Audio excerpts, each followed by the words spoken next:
안녕하세요. ESG로 새끼를 벌어먹는 본격 밥벌이 방송 발찌기 새끼 사투리녀 박진입니다. 오랜만에 또 스튜디오에서 이렇게 인사를 드리게 됐습니다.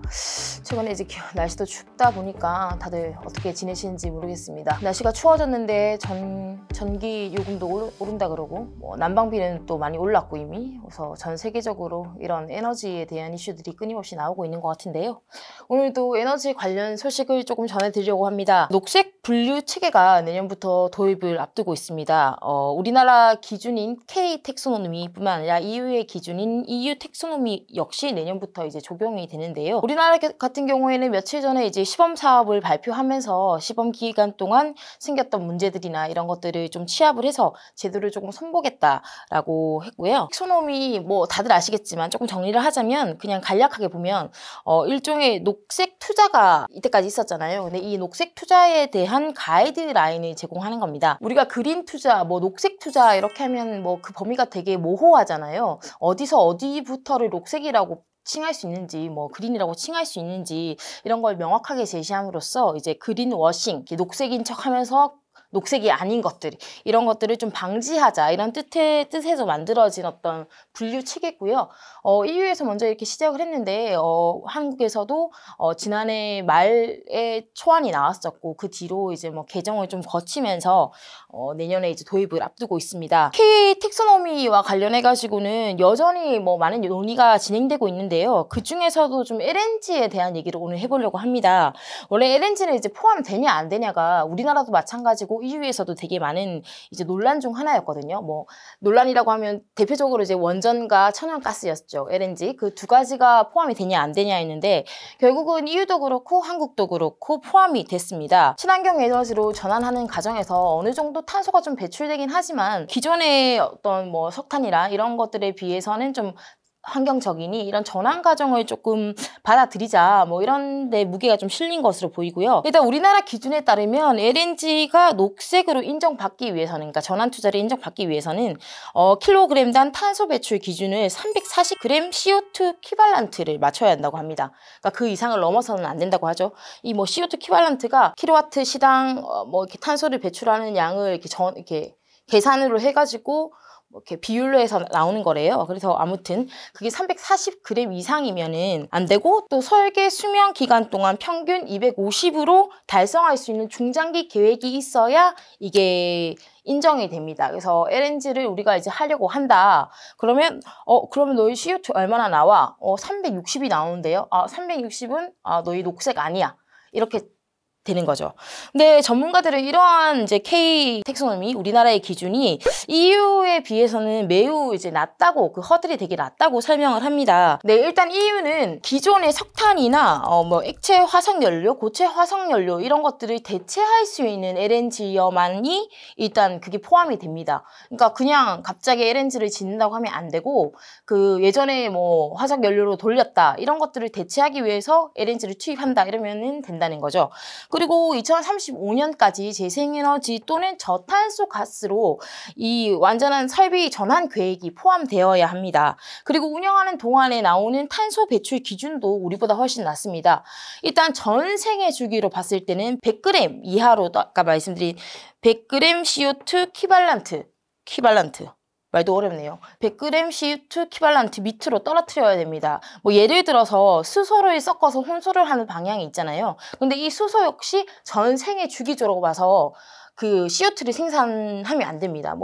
예를 들어서 우리가 수소 하면은 블루 수소도 있고 그레이 수소도 있고 그린 수소도 있는데 수소 역시 이제 재생에너지를 기반으로 한 것만 된다 이런 얘기고요. 만약에 재생에너지 공급이 조금 힘든 상황이다 그러면 270까지는 괜찮다고 합니다. 근데 이것도 보면은 한국보다는 훨씬 낮은 수준이죠. 아까 우리가 340이라고 했으니까.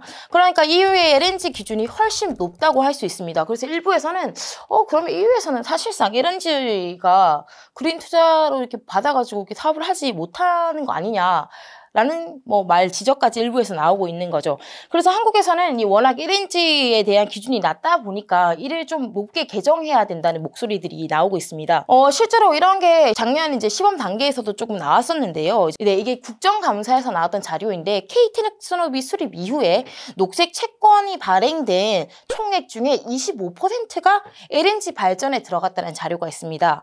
그러니까 한마디로 LNG는 사실 석탄보다는 탄소를 훨씬 배출하지 않는 건 맞지만 어쨌든 탄소를 배출하는데 그거를 그린이라는 이런 허울을 씌워줬다. 이런 비판들이 제기되고 있는 겁니다. 그래서 그러면 LNG를 어떻게 해야 되나? 유럽에서는 기본적으로 이 LNG가 그냥 LNG로 쭉 가는 게 아니라 35년 전까지 다른 수소, 혼소나 수소로 100% 전환할 수 있어야 되는 그런 계획이 있어야 EU 텍소노미로서 인정을 받을 수 있다고 하잖아요. 그래서 업계에서는 그 LNG를 대신해서 수소로 발전을 시키는 그런 방법들이 다양하게 연구가 되고 있긴 합니다.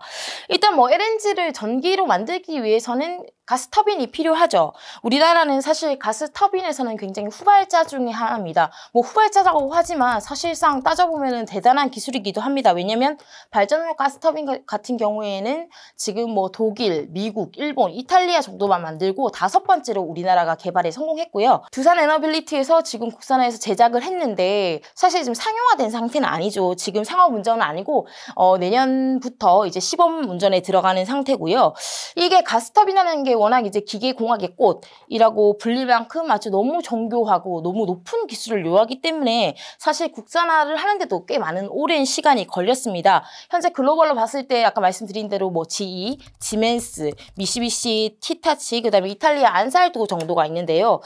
일단 가스터빈, LNG 가스터빈을 만드는 데는 성공을 했다 이렇게 보입니다. 근데 LNG 가스터빈을 만드는 데까지는 성공을 했는데 사실 결론적으로 지금 보자면 LNG 가스터빈으로만 앞으로에는 경쟁력이 없다 이렇게 볼 수 있습니다. 어차피 EU 텍소노미가 사실 글로벌 스탠다드로 자리 잡을 가능성이 높고 뭐 영 내에서만 적용되는 거라고 하더라도 이게 예를 들어 뭐 수출이나 이런 거에서 문제가 생길 수도 있기 때문에 우리도 글로벌 스탠다드를 맞춰야 된다는 이런 주장들이 있는데요. 그러면 LNG 가스터빈을 이제 개발을 했는데 못 쓰는 거 아니냐 이렇게 얘기가 나올 수도 있지 않습니까?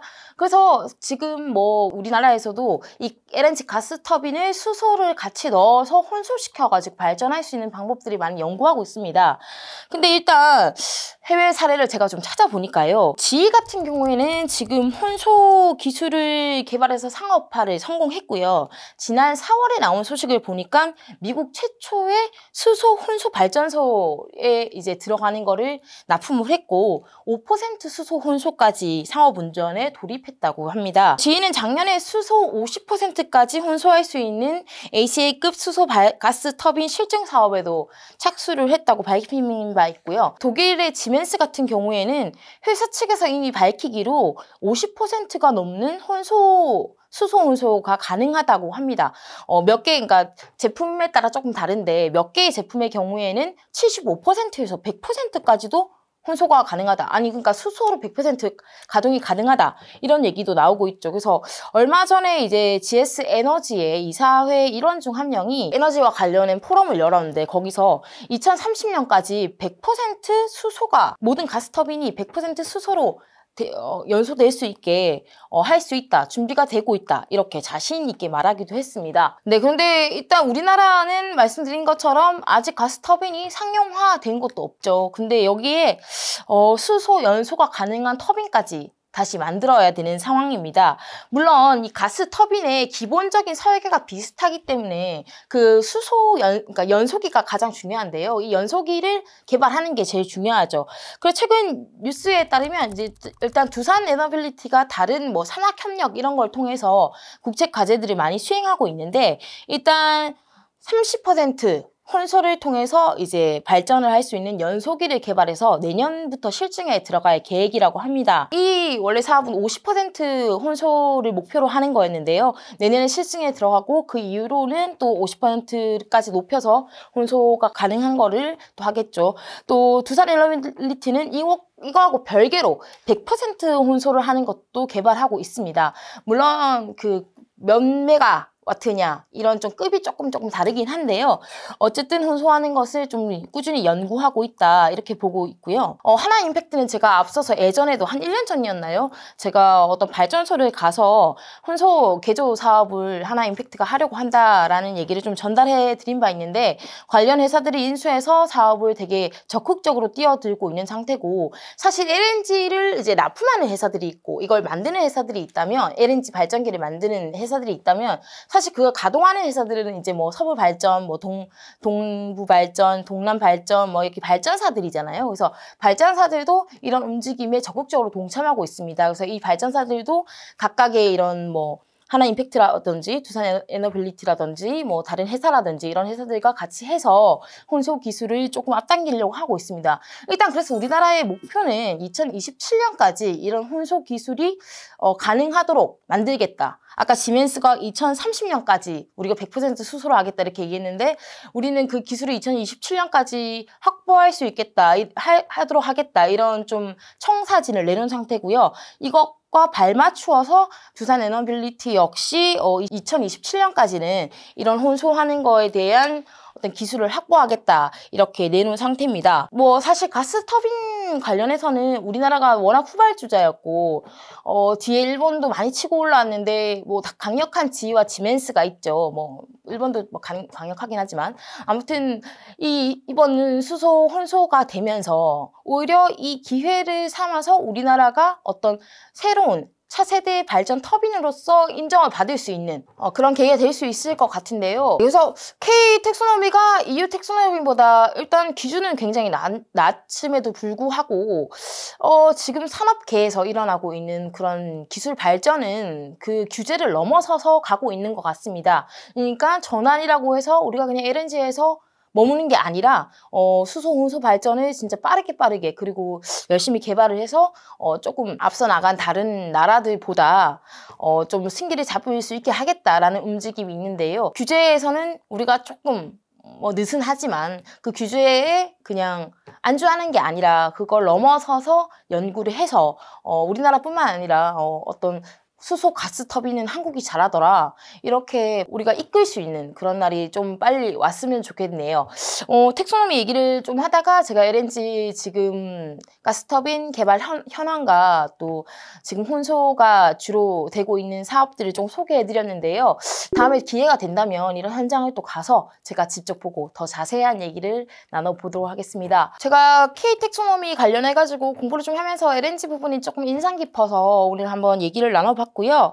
조금 긍정적인 것은 이제 규제 때문에 오히려 이 허들이 너무 낮다 보니까 그 이상하게 개발하지 않는 게 아닌가 뭐 이런 그런 상황들이 종종 있었기 때문에 그런 것들을 염려했는데 생각보다 우리가 혼소 기술에 대해서 굉장히 많은 연구를 하고 있다. 물론 이제 뭐 선두 주자인 뭐 지멘스나 뭐 GE 같은 경우에는 이미 뭐 상용화도 되고 이런 것들이 있어서 조금 늦은 게 아닌가라는 생각도 들긴 하지만 또 빠르게 추진하고 있는 만큼 결과가 곧 있을 것으로 좀 보이고요. 게임 체인저가 우리나라의 어떤 혼소 기술이 게임 체인저가 될 수 있는 그런 날을 좀 꿈꿔보면서 얘기를 좀 마치도록 하겠습니다. 날씨가 너무 많이 추워졌는데 날씨도 추워지고 전기요금도 오르고 참 많이 이래저래 힘든 겨울인 것 같습니다. 모두들 건강 유의하시고 또 새로운 ESG 얘기를 드리고 찾아오겠습니다. 감사합니다. 안녕하세요. ESG로 새끼를 벌어먹는 복격 밥벌이 방송 발칙한 내 새끼 발치기 새끼